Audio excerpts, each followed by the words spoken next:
Seattle, the city of tech giants, coffee culture, and evergreen horizons, a gleaming metropolis built on innovation. But every step you take here, on these modern sidewalks, rests upon a secret, a ghost of a city. Not ancient ruins, but the actual streets and storefronts of the pioneers who founded this place. The city you know is a brilliant, audacious lie, a colossal platform built directly on top of its own past.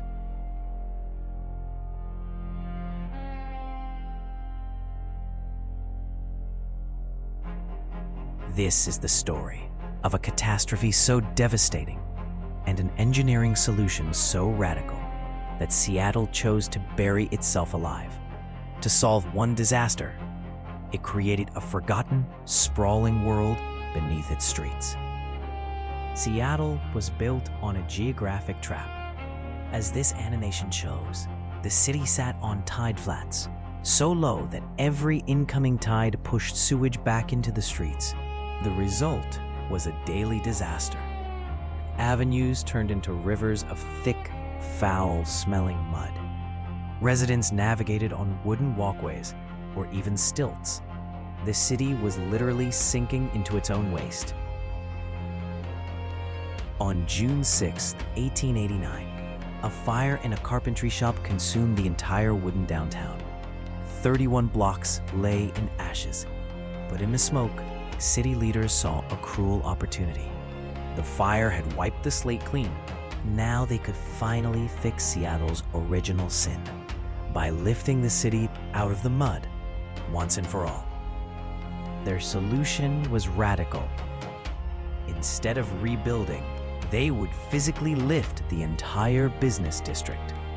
A new city would be constructed on top of the old one, raised by as much as 22 feet. A titanic operation began. First, massive stone retaining walls and arches were built, forming the skeleton for the new streets.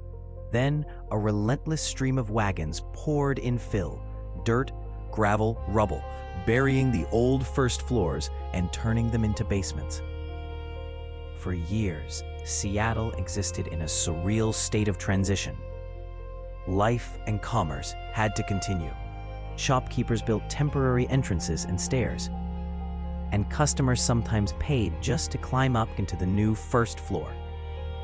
It was chaotic, absurd, and a perfect symbol of a city so obsessed with rising up that it was willing to live in a state of perpetual ascent. When the new streets were finally complete, the old city wasn't demolished. It was simply buried. The original storefronts and sidewalks were sealed away, becoming a ghostly, subterranean layer frozen in time. And like any shadowy place forgotten by the world above, it found a new purpose. During Prohibition, these abandoned spaces became a perfect labyrinth for speakeasies, opium dens, and smuggling runs, completely hidden from the police walking the streets 20 feet overhead. The most striking relic of this buried world isn't a hidden bar or a smuggler's tunnel.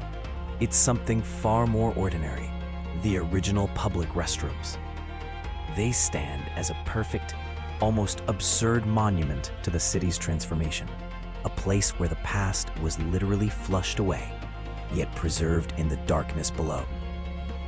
The transformation was absolute. From a muddy, burning settlement rose a clean, modern city. But the past was not erased. It was sealed beneath the new streets, waiting to be remembered. Its presence is felt underfoot. These glass prisms embedded in the sidewalks were once skylights for the buried city, letting faint daylight reach the abandoned storefronts below. Now they are ghostly lenses, the only eyes of a forgotten world still watching the metropolis above. Seattle's story is one of extreme ambition. A city that refused to drown in its own mud, refused to surrender after the flames, and instead built a new future directly over its troubled past. It is the ultimate urban rebirth, a city that literally lifted itself up, story by story, until it could finally see the sky. From the sinking town of mud and flame to a city lifted by sheer ambition, Seattle's modern foundation is built upon a buried secret. Its history isn't just below the streets, it is the streets. This was Urban Roots. Join us next Friday as we journey to a city facing the opposite fate, one slowly sinking back into the water. The story of New Orleans awaits.